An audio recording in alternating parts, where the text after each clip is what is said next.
Welcome दोस्तों, स्वागत है आपका नॉवेल वर्ल्ड में। आज हम शुरू करेंगे मोहब्बत, साजिश और एक अधूरी हकीकत का 10वां एपिसोड। तो चलिए शुरू करते हैं।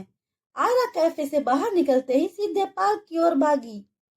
उसका दिल तेजी से धड़क रहा था और उसके कदमों में एक बेचैनी थी।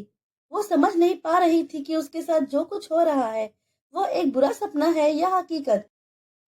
पार्क में पहुंचते ही उसने एक बेंच पर बैठते हुए गहरी सांस ली। उसकी आंखों में गुस्सा, दर्द और धोखे की छवि साफ झलक रही थी। क्या मैं इतनी अंधी थी? उसने खुद से बुदबुदाते हुए कहा।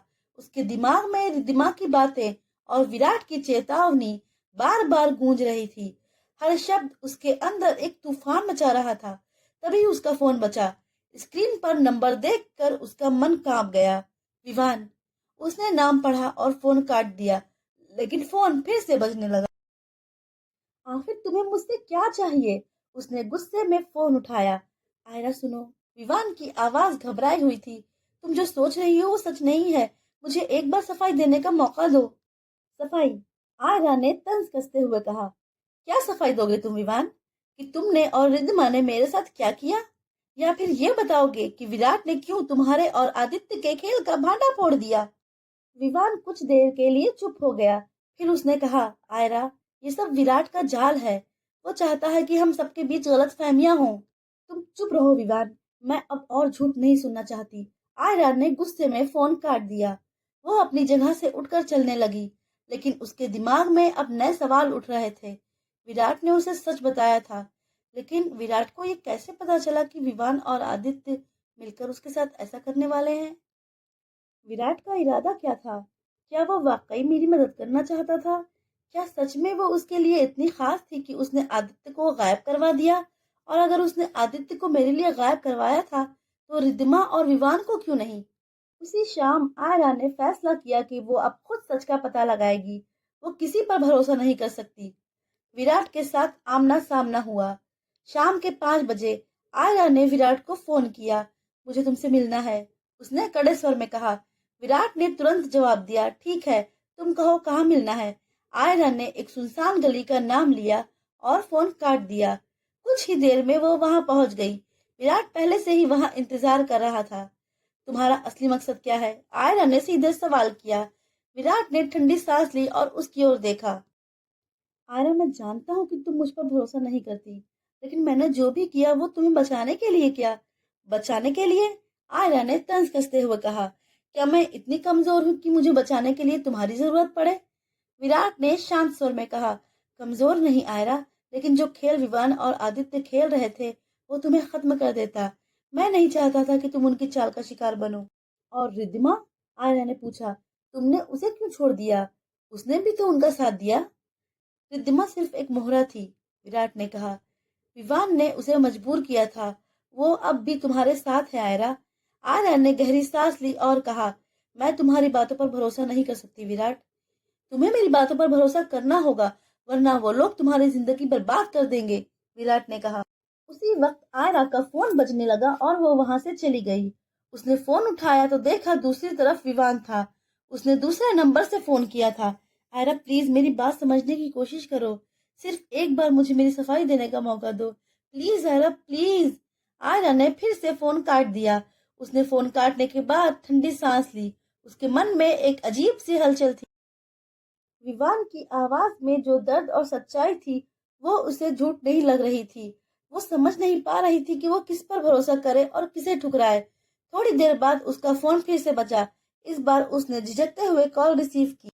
आयरा, प्लीज बस एक बार मेरी बात सुन लो, विवान ने भावुक स्वर में कहा। मैं जानता हूँ कि तुम मुझसे नाराज हो और तुम्हारे पास हर वजह है, लेकिन मैं तुम्हारे साथ ऐसा कभी नहीं कर सकता। आयरा ने गहरी सांस ली और कहा, हाँ, अगर तुम्हें लगता है कि मैं तुम पर भरोसा करूंगी तो तुम गलत हो। तो फिर मुझे साबित करने का मौका दो, विवान ने तुरंत जवाब दिया। मैं तुम्हें मिलना चाहता हूँ, सिर्फ एक बार आयरा। आयरा कुछ पल तक चुप रही। बाद में उसने कहा, ठीक है, लेकिन अगर तुमने कोई चाल चलने की कोशिश की तो याद रखना, मैं इसे बर्दाश्त नहीं करूंगी। कुछ ही देर बाद आयरा और विवान एक शांत कैफे में मिले। विवान ने आते ही आयरा के सामने एक फाइल रख दी। ये क्या है? आयरा ने संदेह से पूछा। ये विराट की असली पहचान है, विवान ने कहा।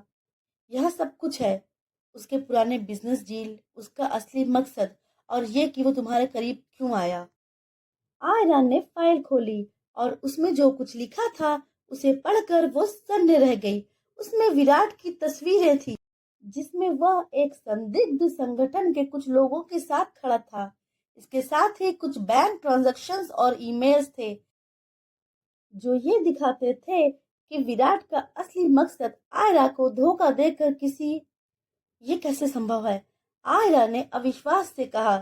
विराट ने आदित्य को गायब करवाया, ये दिखाने के लिए कि वो तुम्हारा रक्षक है, विवान ने गंभीर स्वर में कहा।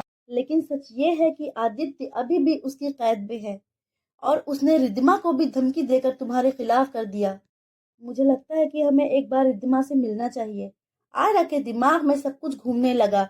उसे याद आया कि कैसे विराट ने हमेशा चीजों को उसके पक्ष में पेश किया, लेकिन कभी कोई ठोस सबूत नहीं दिया। आयरा ने धीरे धीरे कहा, अगर ये सब सच है तो मुझे विराट का सामना करना होगा, लेकिन मैं ये अकेली नहीं कर सकती।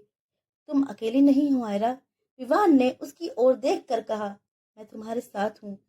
हमें इसे खत्म करना होगा, लेकिन सही तरीके से। आयरा ने गहरी सांस ली और कहा, ठीक है, लेकिन अगर ये भी एक चाल हुई विवान, तो मैं तुम्हें कभी माफ नहीं करूंगी। मुझे तुम्हारे भरोसा वापस जीतने के लिए कुछ भी करना पड़े मैं करूंगा, विवान ने वादा किया। आखिर क्या था सच इन दोनों भाइयों के बीच, और क्या थी सच्चाई उनके जुड़वा होने की? इन सवालों का जवाब जानने के लिए हमारे साथ बने रहिए इस ऑडियो सीरीज में, जिसका नाम है मोहब्बत, साजिश और एक अधूरी हकीकत। अगर आपको स्टोरी पसंद आ रही है तो प्लीज सब्सक्राइब करना और लाइक करना ना भूलें। Thank you.